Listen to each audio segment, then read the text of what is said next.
What is up, responsible day traders? Happy Monday. It's Monday, September 27th, 2021. I'm Lindsay Duff, and this is Responsible Day Trading. Okay, so I'm not quite awake yet. I haven't really looked at anything. I just took a quick glimpse at the daily chart, but everything else we're going to find out together. For this week, I want to get a little bit of trading in. We'll see how it goes. Still just projects one after another. So let's go ahead and check out the market. So first, let's start off with the news. We do have a little bit of a busier week this week. We have some pre-market that's in about an hour. For today, tomorrow, we do have a little bit of news. We got a speaker and consumer confidence at 9. So we want to be careful about that. That's half an hour after the market opens. Remember, this is Central Time because I have it set to my time. Then we have some stuff on Wednesday.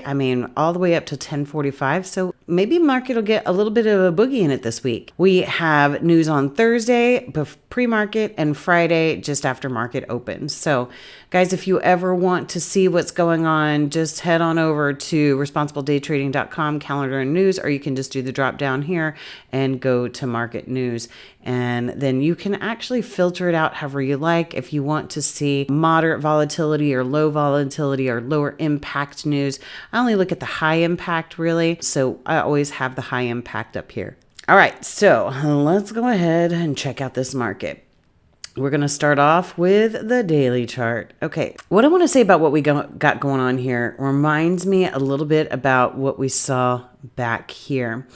So we saw a push to the downside, price agreed, and let me spread this out just a little bit more. Price agreed, came all the way back. I really thought we were going to make it back here. We didn't at that time, but we still have the opportunity to, okay? The fact that the MACDs have really not taken off very, very strong, they're actually pretty weak, tells me that we're having a little bit of difficulty here continuing to the upside, especially being below the zero line. Now, if we look back to when this happened back here and we pulled to the EMA, now look what happened. This is a little bit stronger even than what we're seeing now, but you can see how it pulled back in and it actually even struggled to go up a little bit more, came back down to the EMA again. Part of me is expecting to see it come back down to the EMAs already, but we may see something more along the lines of this, where it hangs out for a minute, pushes up and comes down, or this may just be the area that pushes it down, comes back in, and makes another pivot to go to the upside. Do I think we're going to continue up? I think in the long run we are. We may see this pull back a little bit deeper.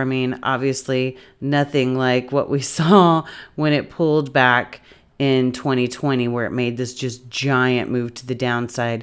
The EMAs have a little bit more strength in them. This is actually the first time we've even violated the EMAs or got inside of them in quite some time.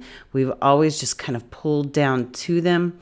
So I don't expect to see a turnaround completely right here. Now, I'm no fortune teller, so it could do whatever it wants to do.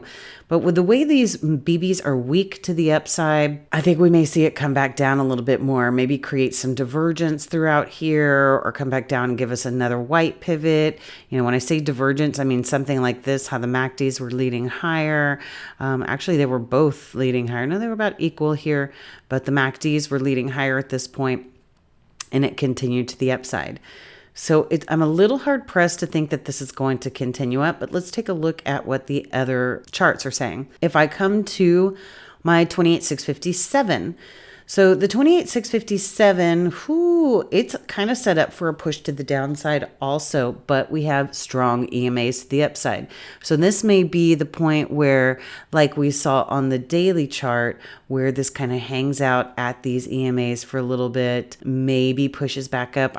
Like I said, I really have to watch the more immediate to really get a good, clear picture of that. But what we have seen is strong pull away from the EMAs, created that distance. So we were anticipating the snapback like it did here.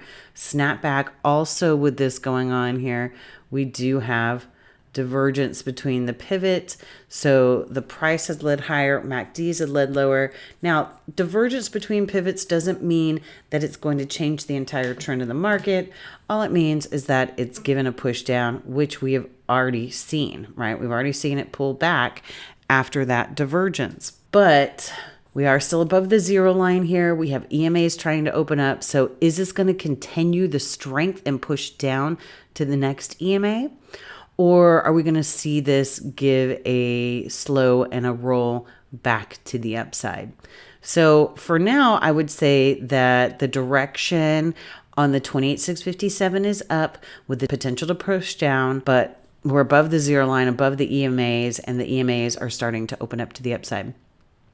So we may see it continue up. We'll just have to stay more in the immediate, like I said. Now, if we come to the 1597, which is my trading chart, we have definitely shifted the direction to the downside.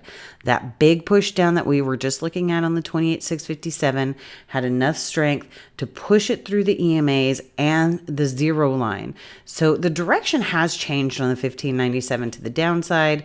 We don't have any divergences or indications that says this is going to push back to the upside, but we may see a nice strong snapback into this area of the EMAs, which I'd be curious really quick just to see where that goes on the 28,657. Just kind of pulls right back into the area that held before with the potential to push back down. So if I'm looking at my larger chart, which is, right below the 28,657, the 10,946, it is trying to also show us direction to the downside. We also have divergence here through these pivots. We've got MACDs and price disagreeing on the direction. MACDs say more down, price says more up. I tend to follow the MACDs a little bit more. But with that being said, we're pulling right into a zero line, which is an area to anticipate the bounce to the upside, right? So right now, the direction is down, but the expectation is to pull back up at this point, especially as the MACDs made the white BBs and we're pushing back up here. We're above the zero line. It's really attempting to push back up here as we're outside of the Bollinger Bands. Now, it's 6:36. We have 2 hours before the market officially opens. So legitimately in 2 hours, all of this could change. But what I'm seeing right now is it's trying to shift the direction to the downside. It hasn't quite done that on our bigger tick charts. It has definitely done it on our smaller tick charts. And it's got some work to do to get back above and push back up, especially since it's coming off of divergences. And we've really pushed so far below the zero line and the EMAs here on the 1597. So watch and wait is always what we're into around here. Just paying attention, making sure we're listening and we know what we're looking for. All right, guys, I'm making it quick and simple today. So that's it for Monday morning recap. Yeah, I hope everybody has a wonderful week. Take your time, pay attention, listen to what it's telling you in the immediate. Don't try to force anything because it never works out that way. All right, guys, I hope everybody has a great week. And as always, you know that I look forward to catching you on the profitable side.